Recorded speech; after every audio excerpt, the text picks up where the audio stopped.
Welcome to Downward Dogma, a podcast that explores and challenges today's authority system. Join us as we discuss the ingredients and functionality of our current framework and explore some possible solutions. Prepare to have your awareness of today's political terrain expanded. And now, your hostesses, Jennie and Sarah. Welcome, everybody, to another episode of Downward Dogma. As usual, you're here with Jennie McDaniel, myself, and we have the beautiful Sarah Murphy. Sarah, how are you doing? I'm doing great. How are you? I'm enjoying this beautiful day. The sun's out and just having a very energetic day. Did some pumped up yoga today, so my heart feels healthy and well, and I feel fantastic. Thanks for asking. We have a very special guest today, one of our good friends, Leslie Lyon. Leslie, how are you? I am wonderful. I've had such a great day so far. Good to hear it. Excellent. And as usual, we have a topic, but that's not the only thing that we're going to be sticking to. Today, we're going to be talking about Ghislaine Maxwell, Jeffrey Epstein, and her father, Robert Maxwell, as well as many other segues we'll get into. But ladies, I think I'll just start us off and ask the big question I think that's going around not only in conspiracy theory groups, but just around.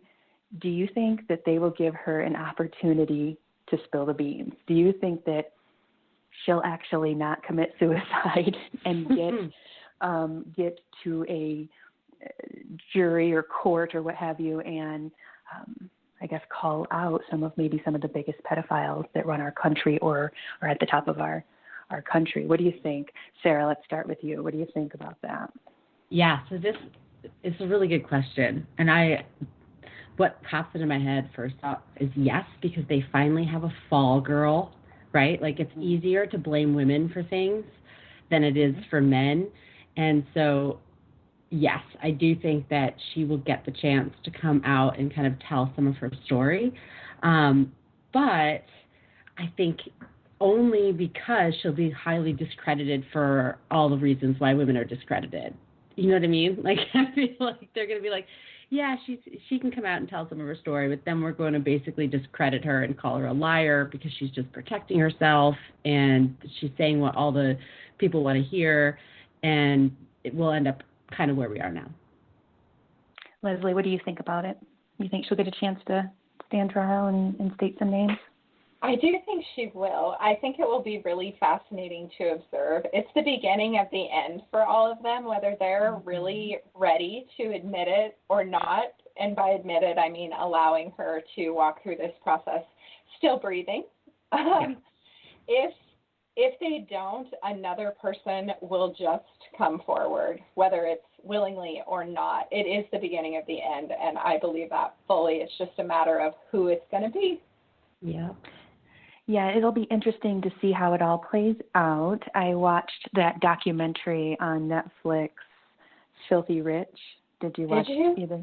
It was good. It was about Jeffrey Epstein, and I had heard about him through the news throughout the years, but I didn't understand fully.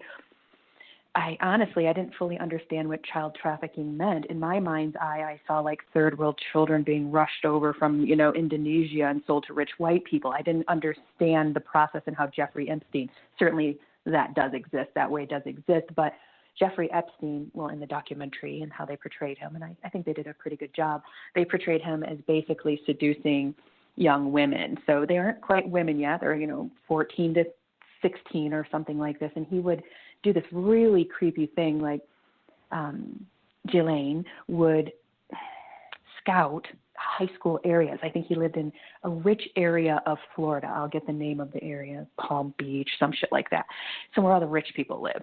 Well, she would scout the local high schools and get one or two girls who looked like they were needy, because I guess it's either you're super, super rich there or super, super poor, like a lot of places in America. And she would scout out, and she knew what to look for. And she would say, my friend, he just wants a massage. You should come over to our house. Can you get a ride? Okay, bring another friend. And then they would just go through these girls. And so these poor and needy girls who, probably didn't have much parental support or whatever was going down. The ones that were being solicited would basically go there, get $100 or $200 to give him a massage, and he would ask them to take their clothes off, and some of them he would have sex with, and some of them he wouldn't, and some of them they would take and have sex together, and I was like, these people are jacked up hardcore. But that's basically how he did his trafficking, and she was a big part of that, corralling them in. Is not that they're all bad, there's no better, but it was just, that was more of that's how he did it, where Harvey Weinstein did more of the, casting couch thing. But either way, I think this is what I think. I think they will let her speak, but I think there's so many Satanists and pedophiles that run the court systems and the country that I think that they're going to have her speak on people who have already been in trouble or indicted or whatever you call it. And I think that she's going to bring up some names that are like Jeffrey Epstein, Weinstein. I think she's going to bring up some names that either they're dead or they're already in trouble, because I think that they're going to let her go if she does that. I think there's so much trauma in the roots of our judicial system that I think that she might know half of them. And in the documentary on Netflix, he had many homes, really filthy rich, right? That's the name of the show. But the place that was most creeped out was he had like a 5-story house in Manhattan, just like a $10 million thing, wired for sound, cameras everywhere. And he had parties, right? Brought in the kids or whatever he did, whatever creepy shit he did, videoed everyone, had something on everyone. I think she's got that. I think she's got that. I think she's got all those recordings, whatever it is. I think she can maneuver herself out of this if she plays ball right. And I think she's been playing ball since she's been a kid, because she's been doing this with her dad. Her dad was a bad dude, so she's been playing this game for a long time. So I guess we'll see, won't we? That's all we can do is wait and see if she commits suicided.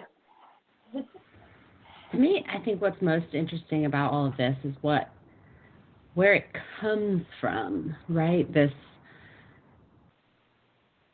I want to say addiction, because it doesn't really, like, where else, this infatuation with young adults, children, and sometimes it's not just 16-year-olds, it's 12-year-olds or 8-year-olds, prepubescent, right? And like, where does this come from? And I don't like the, some people are just evil. I don't, like, it's hard for me just to write it off as just being this, there's darkness in the world and that just is how it shows up, right? Like, I feel like there's more to it there.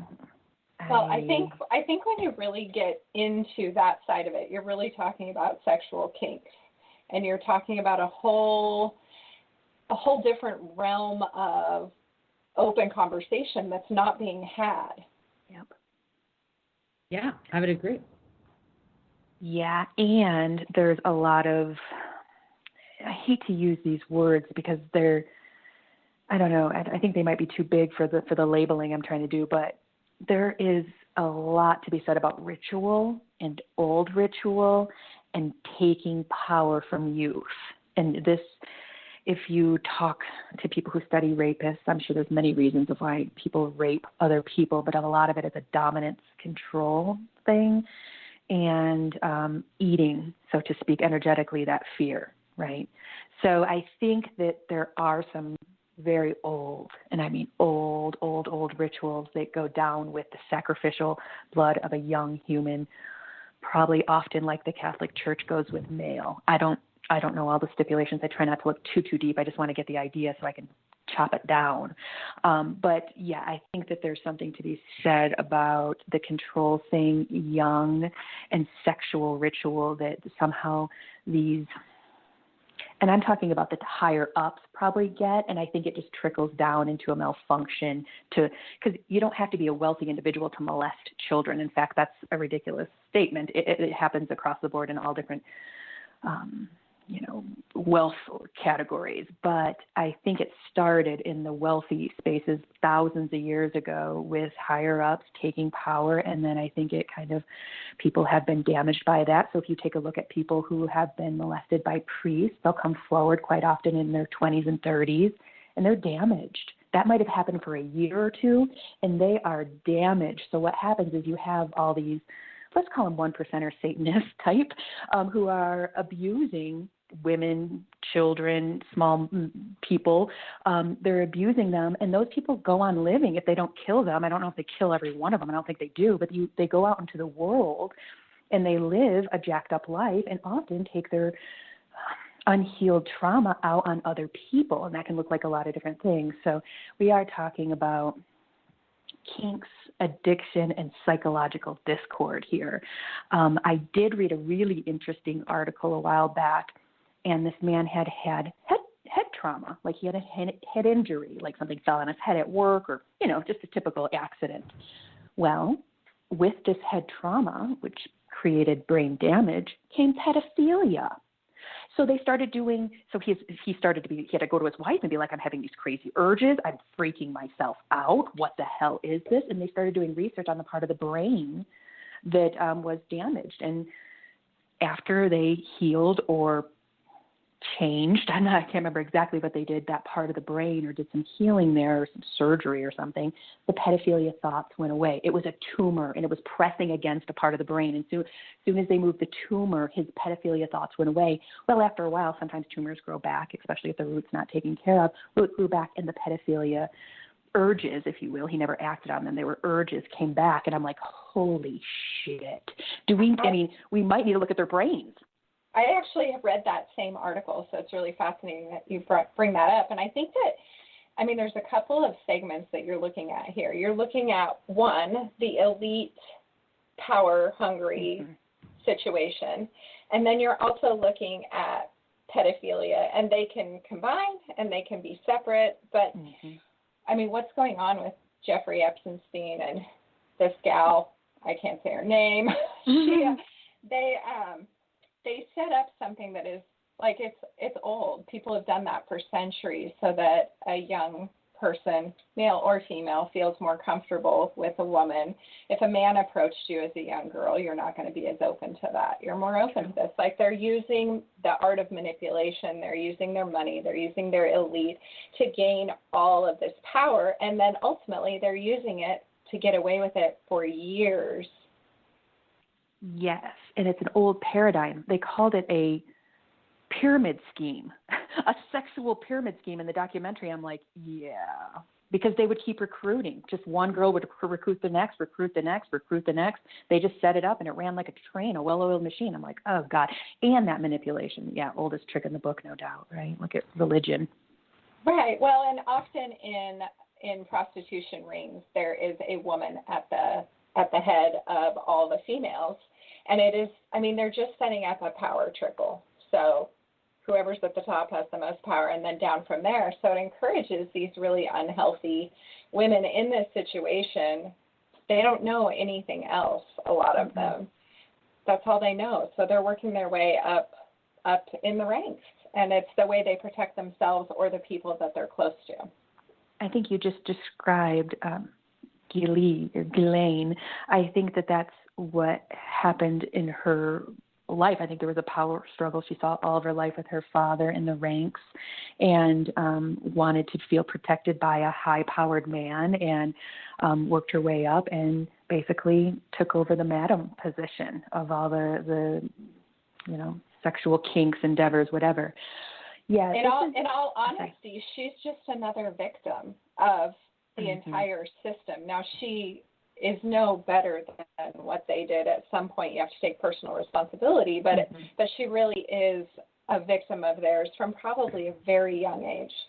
I will agree, and I'm going to go ahead and tell you what I looked at energetically before the show at her upbringing, because I was fascinated more about where her childhood was in this little research I was doing before the show, and I looked at it energetically of why she would pick that womb to come out of, why she would pick that power struggle, and it does look like her intentions from her higher self was exceptionally good. She wanted to come in and break down the power tiered, but, just like a lot of us get swept up in our karmas.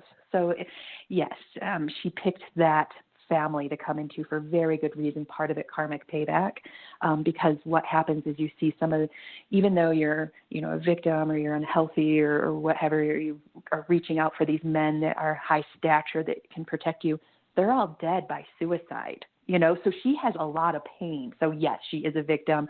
She did choose to come through that kind of trickery, kind of family weird stuff, but no doubt her intentions were good.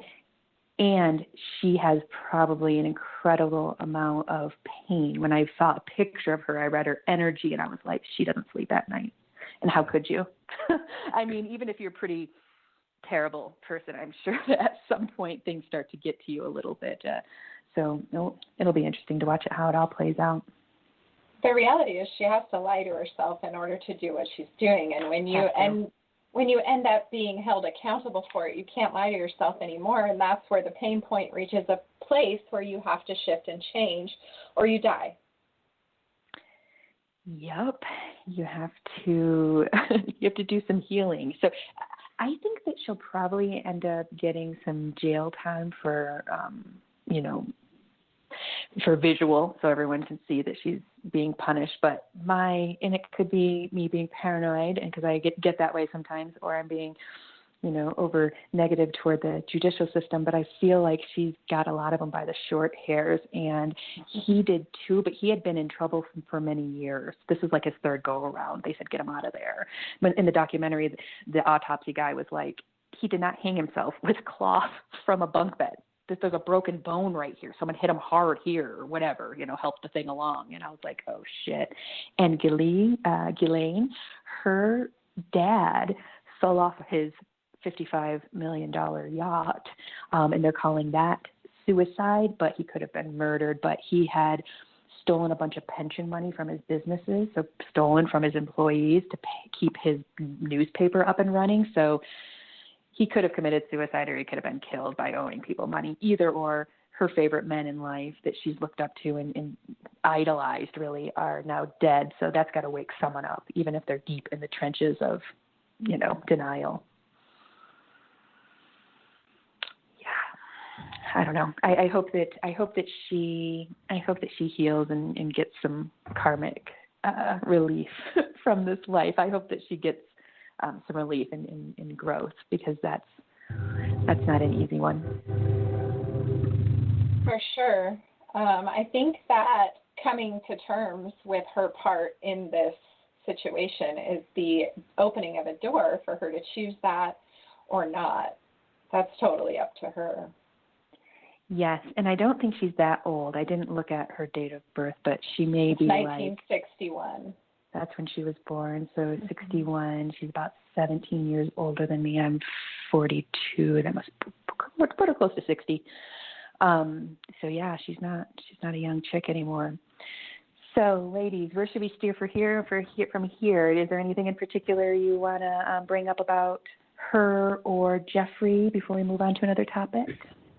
I kind of want to peel this off into kind of the word that Leslie used to describe the situation in the beginning, which brought up this TV show that I had watched on Netflix that I thought was brilliant. It's called Bonding.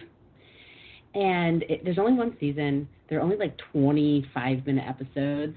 And I'm pretty sure I'm the only person that kind of came away from watching the show like with my mind on fire. And I'm like, this is so deep. I mean, it wasn't meant to be deep. It was, maybe it was. Maybe it wasn't. I don't know. It's one of those where it's, kind of like a dark comedy. But everything about the show had me like reprogramming my brain. So basically, to give a recap of kind of the situation, there's a woman, she's in college, and gosh, this is how out of touch I am. I don't even know what to call her. A madam? She basically works with people on their kinks. She can be hired, and some of their kinks are maybe they like to be tickled. Some of their kinks are maybe they like to be peed on, right? The point was that everyone kind of shames and makes these people feel terrible for these things that turn them on for whatever reason. And she defends it pretty fiercely in a way that I just thought was really kind of incredible, because in the end, they're not hurting anybody. These were not violent kinks. These were just little things that were weird about them that she made them feel okay about. And in turn, she got paid. She could pay for her master's degree or whatever in psychology or whatever it was that she was doing. But the show did an amazing job of kind of just one, she had her own kind of things that she was working through, but none of them were kind of, but I guess she probably got to where she was accepting of these people and these kind of idiosyncrasies because she had her own shit she was working through. But then she was just always so like in control of her own reality there, but also holding space for these people who felt deranged and damaged and dirty and all of these things, even though like what they enjoyed didn't harm anyone.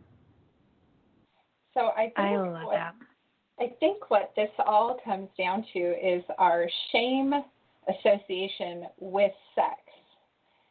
And this is something I've spent a significant amount of time looking at, partially because of how I was raised, but really more because of how I raised my own children.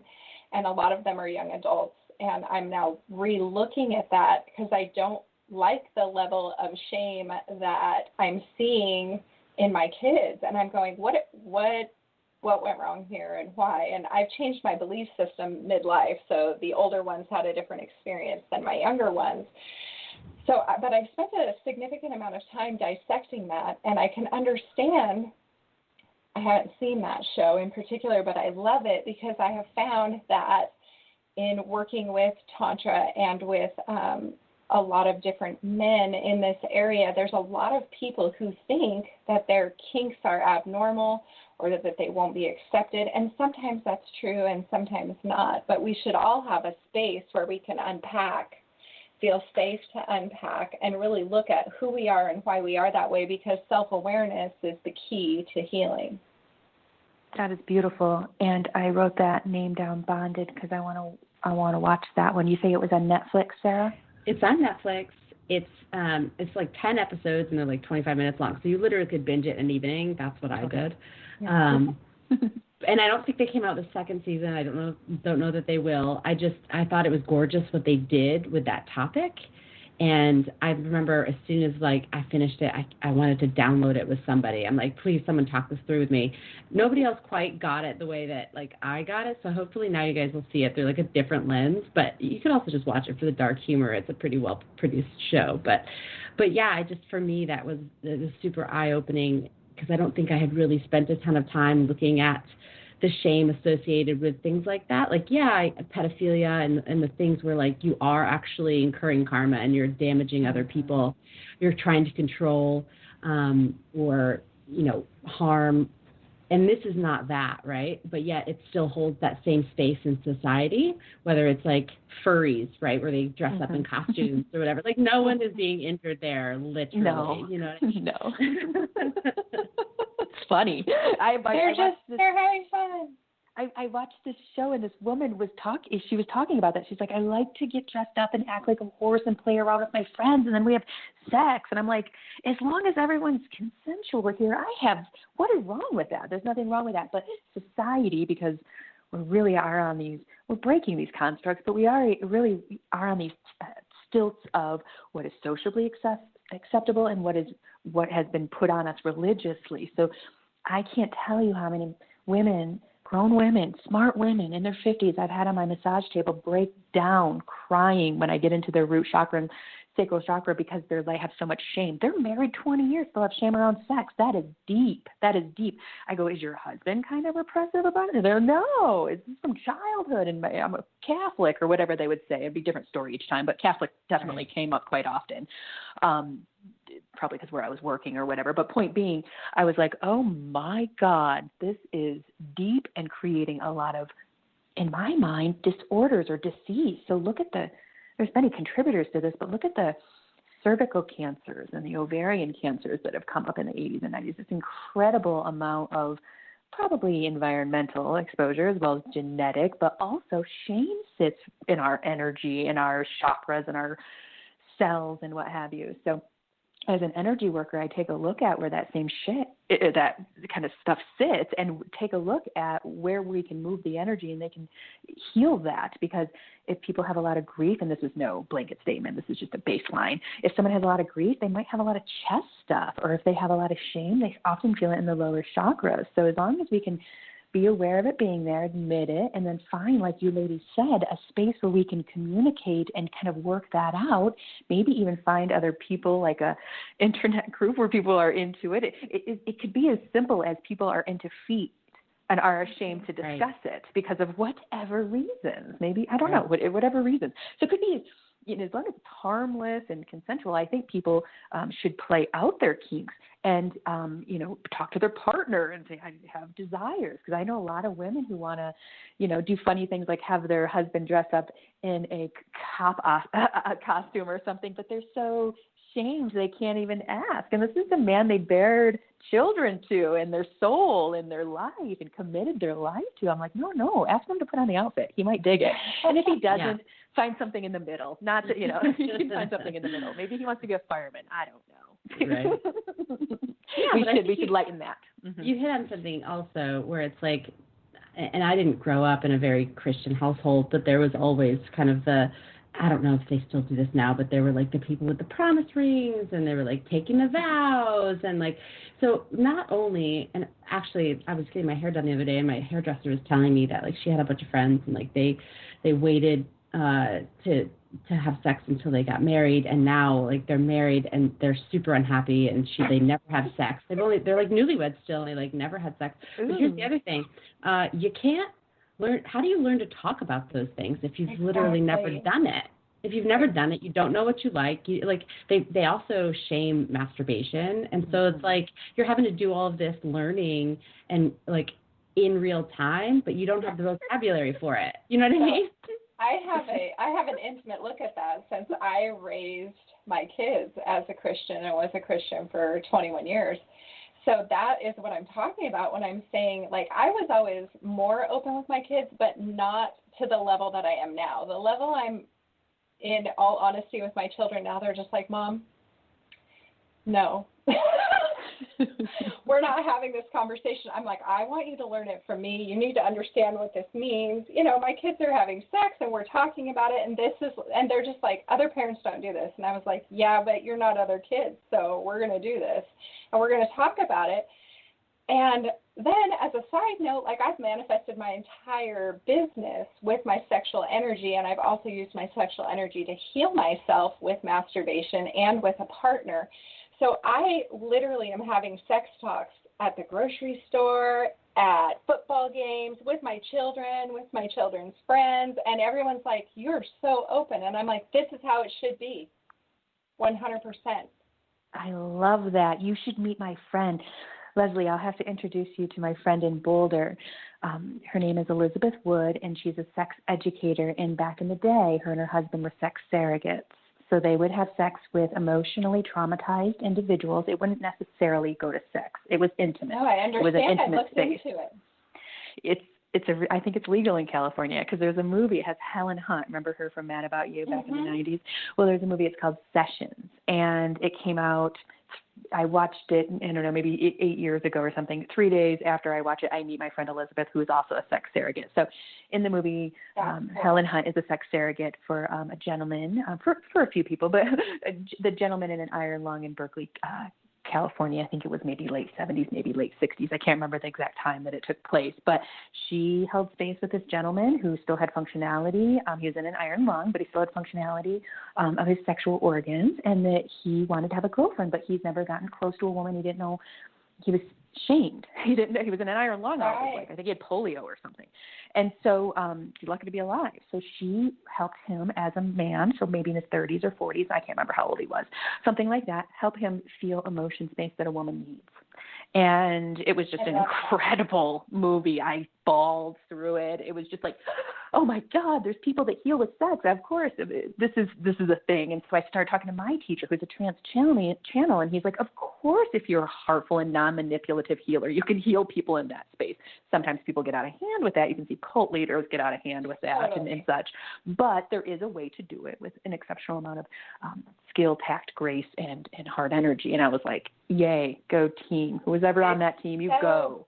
Beautiful. And it doesn't, I mean, like, I want to clear up, like, it doesn't have to be the sex act. And there's also a lot of I looked into it for myself, for my own healing, not to be a practitioner, although I'm not opposed to that or judging it in any way. I actually looked into it myself because of some sexual abuse I had from my own childhood. And I thought, you know, if someone could help me energetically and in my physical body release the stored trauma, I can see the benefits of that. I didn't make it very far down that rabbit hole because I found another rabbit hole, but I think there's a lot of validity in that as an option. And I think as a society, it's shifting and the paradigm is opening up, and that some of us are in the key leadership to really open up and be vocal about that.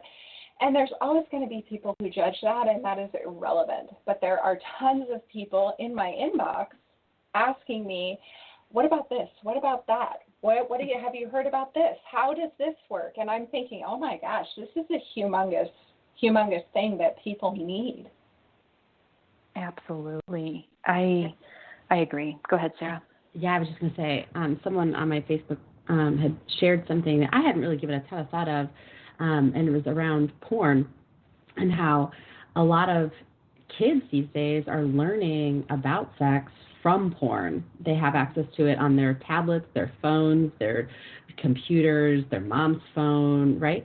And the commercial, I think it was from New Zealand or something, bless them, they're just really killing it with this female prime minister that they've got going on over there. But they were basically, it was kind of like a little commercial, and it was kind of fun. The porn stars knock on the door, and the mom answers it. She's got her hair up in her towel, and they're naked. And she's like, hello? And they're like, yeah, your son Jimmy or something invite us over. He's watching us right now. And she's like, what? And she's like, yeah, you know, the tablet, your phone, you know, they have access. But here's the thing. We're a little worried that Jimmy doesn't really know what real sex is about. Maybe hasn't really ever talked about consent. And they look at each other because we just kind of hopped into it. Like we don't ever ask those questions. And so the mom was like, okay, I get it. And so she turns around. She's like, yeah, Jimmy, I think we need to have a conversation. Which of course Jimmy drops his cereal because he's like, what's going on? What's going on here? But I mean, to your point, Leslie, as a culture, I think up until very recently, we've been going in the exact wrong opposite. If we were to normalize sex and the healthiness and the normalization of what it is, I mean, we've kind of gone.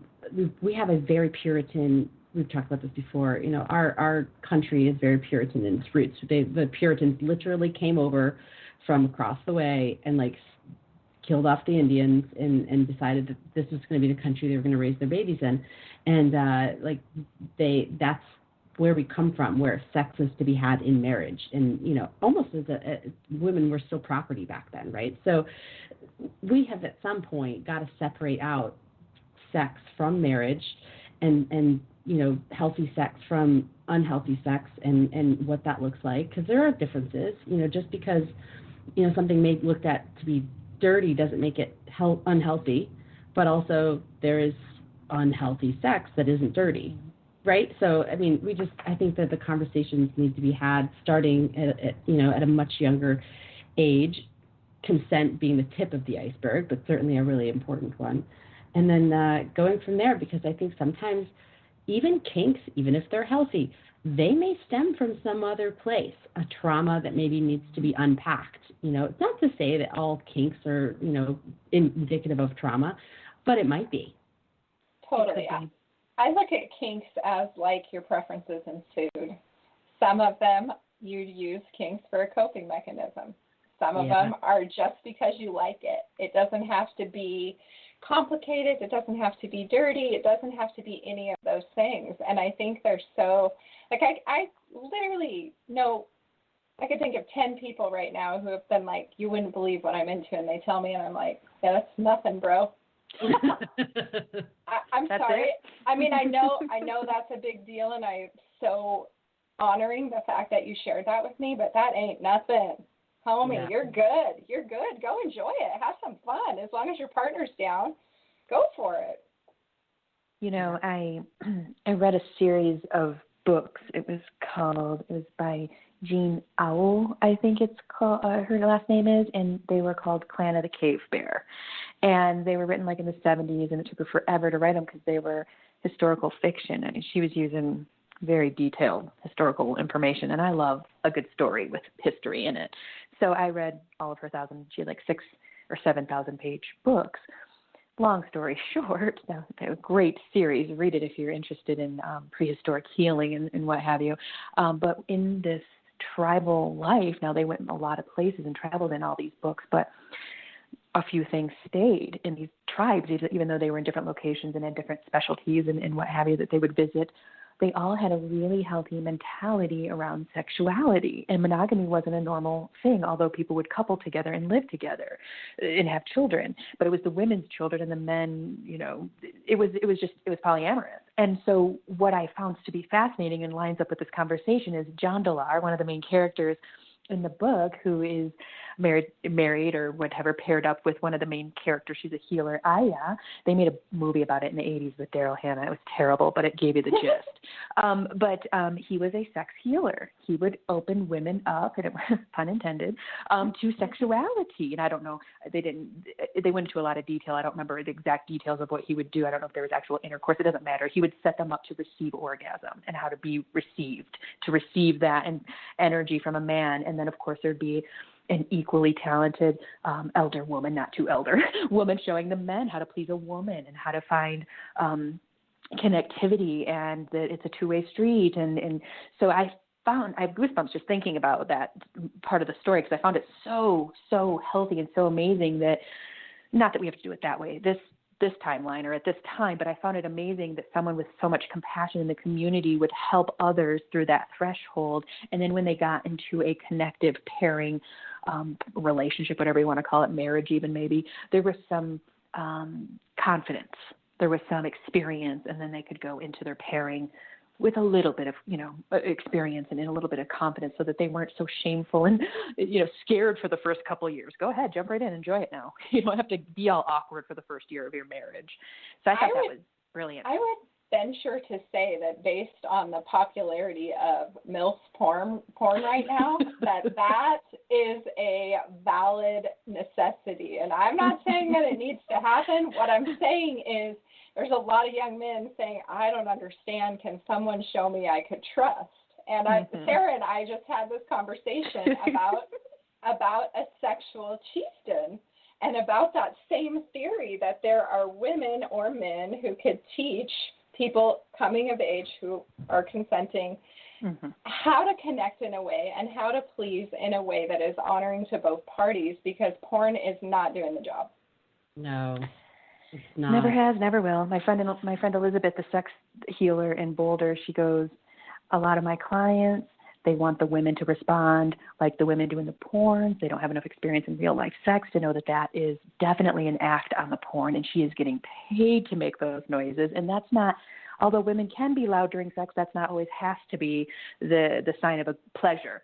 So she would often have to kind of field questions like, oh, she didn't act like that woman that, the women usually do in the porn. And she has to bring them down and be like, that is acting. It's like big time wrestling in the 80s. We're like, it's not real. So true. It's so true. And take into account the whole side of it, that it's just not realistic what's going on in that environment. And they can't seem to translate that. And I feel like, could we do a voiceover? Like, this does not really happen. Women do not enjoy this. Right. But and also they're missing an entire part of that act, because you can't, if you're never taught how to deal with it energetically, then you're missing kind of the primary. I mean, yes, the physical part is lovely, but I mean, and I'm just now, from the first episode of this, and like I'm still working through my own kind of blocks and trauma around sex, but that's like shadow work I'm actively engaging in.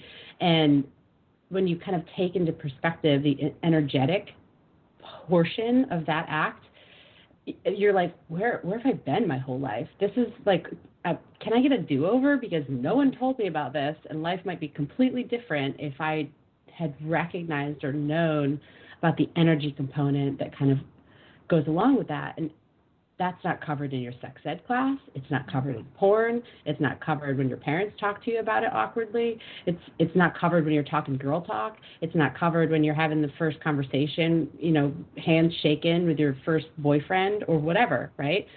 Like, we're doing it all wrong, literally. Yeah. Well, it's not covered because it's not known. It's not commonly talked about. I just dove into these studies about 5 years ago, and I had my Kundalini awakening, and I was like, who am I and where has this woman been?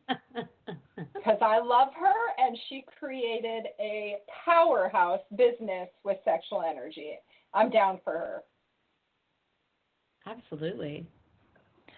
Yeah, you know, I really love having these conversations, and I'm glad that we get a chance to talk about this openly, and we get to normalize it, take away the stigma. If it's consensual, it's healthy. If it's non-consensual, we need to start learning that and working that. And I do agree, Leslie, I love that you created business and you have a physical manifestation of your sexual energy. I do think that we can create so much with our sexual energy if harnessed properly, just like we can create so much with our ego if harnessed properly. We can do a lot of things if things are harnessed and managed. Now, I have a question, Leslie, because I haven't had a Kundalini awakening in the, I guess what we'd call the traditional understanding. Do you mind sharing a touch of what that was like? And if you don't want to, that's fine. Okay, cool. No, I totally can. So I'm going to say that I've had it happen in levels. And when I started yoga about 12 years ago, and it was a key thing for me in all ways, but specifically where my Kundalini energy is concerned. And probably the first time I was really conscious of it, I ended up at a night class because my kids were gone one night. I ended up being the only one there, and I was with a teacher who had extensive training. He had like the 500-hour yoga teacher training. I have my 200 hours. So his cues are just like, it's like talking to a PhD guy versus somebody who went to a 2-year college. It's just like, wow, you can't get a better yoga class than that. Anyway, so we went through the entire class, and towards the end, I was like, I was not physically attracted to him when I walked into the class at all. I'm not kidding you. By the end of the class, I was like, I've got to leave or we are going to be naked here pretty quickly. And I was just like, what is going on? I'm not like really physically attracted to this person. And then I was just like, I closed my eyes when we were doing Shavasana at the end, and I was like feeling into my body, and my energy, my fire was in my sacral chakra, and it literally was just shooting up through everything and like out the top of my head. And I was almost shaking. There was so much energy flowing through me. That guy probably thought I had lost my damn mind because I was like, I gotta go. I got up off the mat and like hit for the door like I was in a rush. And so that was my first experience with it. And from that moment on, it has been a serious charge in my life. It can be unbalanced when it's in a state where it's just newly awakening if you're not sure what's going on. So my next experience with it, and this is so funny to share publicly, but yeah, I'm going to do it anyways. So I'm in an airport and I'm traveling and I'm thinking to myself, oh my gosh, I'm about to board the plane, and I'm thinking, I should have looked around and seen who I could have sex with on this plane because I've always wanted to do that. And then I had this thought, like, what the hell is wrong with you? Who thinks like that? And I was like, oh my gosh, I need to like really rein that in and figure out what's going on. So I went home and I talked to my yoga teacher, and she's like, honey, your Kundalini energy is really unbalanced. And she did some energy work on me, and we figured it all out. And it was super interesting to experience. I'm not going to lie. I love that. You know, when I had a third eye opening similar to that, and I had to hone it back because it got really too big and out of control. I can see that when my Kundalini pops in there, I think I'll probably have to hone it in a little bit too, because it can get a little crazy and out of control and a little intense. But I've read a few books, but the time always goes so fast. We'll have to have a part 2 and go into normalizing the energetic exchange during sex, some tantra understanding, some more kundalini understanding. I think that we should be teaching sex ed when the kids are rather young, showing them the functionality of the body. And then by the time they're even in high school, going into some understanding. That doesn't have to be full-blown tantra. It can't be. But what it can be is some spiritual understandings and some energy understandings of the connection between people, which I think will then can trickle into an intimate relationship down the line for these people or kids or students. So again, ladies, it goes too quickly, but this is Downward Dogma. We are Third Eye Political Radio. You can search for us on any major podcast app. Simply search Third Eye Political Radio and search for our sister station, Heart Over Ego Radio. If you like how we do politics, you're going to love how we do spirituality. Until next time, we bid you farewell.